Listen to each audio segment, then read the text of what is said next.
Okay, so this is part 6 of Who the Fuck Did I Marry? So, where we left off. So, obviously, my doctor had called and told me there was no heartbeat, the pregnancy was not viable at that point, and I was cramping and spotting at work. Went into my best friend's office and immediately started crying. She was like, "What's going on?" And I said, I told her what the doctor said. And she grabbed her keys, grabbed her purse, and was like, "Let's go, I'm taking you home." On my way home, I called my boyfriend and told him what the doctor said. And he was like, "I'll meet you at home." So he was coming from Duluth, went straight home. And so about 24, 48 hours later, I had a doctor's appointment. And my doctor gave me 3 options. First option, let everything happen naturally. Your body will expel the fetus on its own. Second option, you can take a pill which will induce expelling the fetus at home. The pill basically will cause you to contract and expel. The third option was to go into the hospital and do a D&C. I did not want to do a D&C because I did not want to be in a hospital with COVID going on. And for whatever reason, I did not do the option of let it happen naturally. So I chose to do the pill. His birthday was June 17th. My ex's birthday was June 17th. So the decision was made, we're going to celebrate his birthday that day, go out to eat. And then that night I would take the pill because we both were off from work the next 2 or 3 days. So went out to eat to try to celebrate as best we could, and then took the pill that night.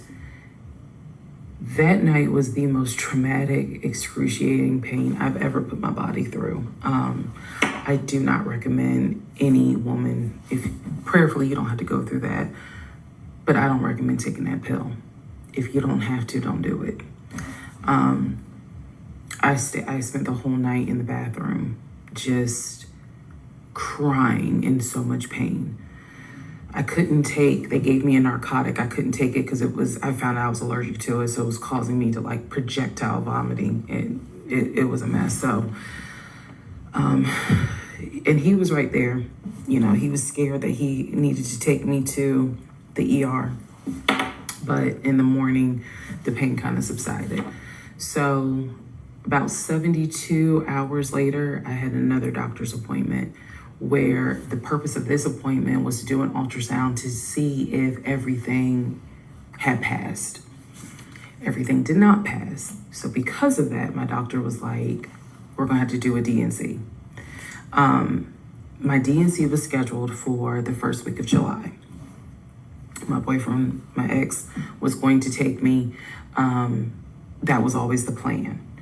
2 days before my procedure, he comes home and tells me that he is up for a promotion. He's up to be promoted to VP. Because of this, the president of the company, is coming in, and it was going to be this huge business meeting he had to go to. The business meeting was scheduled for the day of my surgery. And so I'm throwing a fit because I was like, there's no way you can do that meeting. Like, I need you to take me to the hospital and all this other stuff. And so he offered to have his sister take me to the hospital. Apparently his sister lived in Douglasville.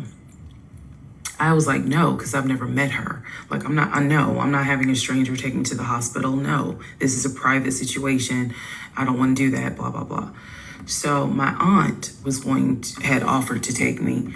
And then my friend who took me home from work had offered to take me. So at that point, we get into an argument because he's like, my sister is, you about your family, so why can't she step in? And I was like, nah, because I don't know her. Period. I don't know her. So my friend offers to take me to the hospital because I was all distressed that he's saying he has a business meeting and he can't take me. So I remember being on I-75 on the connector on the phone with her crying because I was so embarrassed that he wasn't going to be the one to take me and that I was needing to rely on someone else to take me to the hospital in order to get a DNC done. And she was really great. She was like, girl, this is why you have a village. Like, it's okay. Things happen. The world is crazy right now. I will take you. You're going to be okay. So he did not take me to the hospital for my DNC. My friend did. She could not stay because of COVID protocol.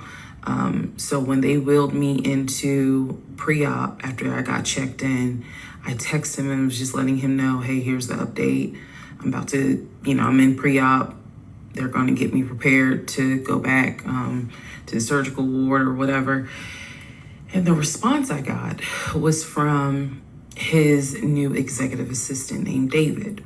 Now, when he told me he was up for the promotion, he did tell me that part of getting this new job would be that he would get an executive assistant named David. And he did tell me, I'm going to make sure that I inform David if you get a text from this number, meaning from me, pull me out of the meeting because, my fiance's having a procedure done and I'm picking her up. So it's important that you come get me if it's something serious.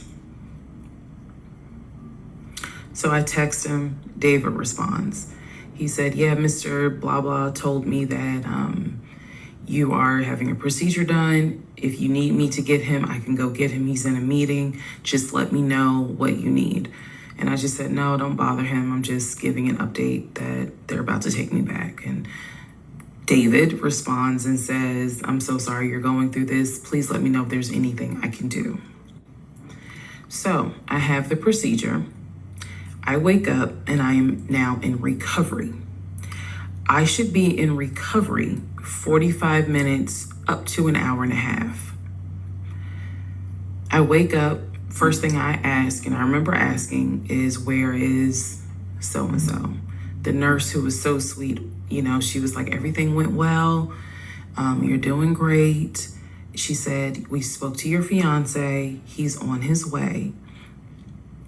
So I said, okay, I kind of dozed back out, but I could still hear everything that was going on. I just could not keep my eyes open to save my life. So I hear her talk to the other nurse. And that's when she said, Dr. So-and-so called her fiance and his executive assistant picked up. And the executive assistant said that he was in a business meeting and that, you could relate to him what you need to say and he'll tell the fiance. And my doctor was like, hell no, HIPAA, I need to speak to him. So apparently my fiance called the doctor back about 30 minutes later and the doctor informed him she'll be ready to be discharged in about an hour. You can make your way and come pick her up. He said he was on his way. He was on his way from Duluth to Atlanta, which is not a huge distance, but the time of day, one thing about Atlanta, there's always traffic. So he should have been there within the hour. I should have only been in recovery an hour and a half. Let's go to the next part.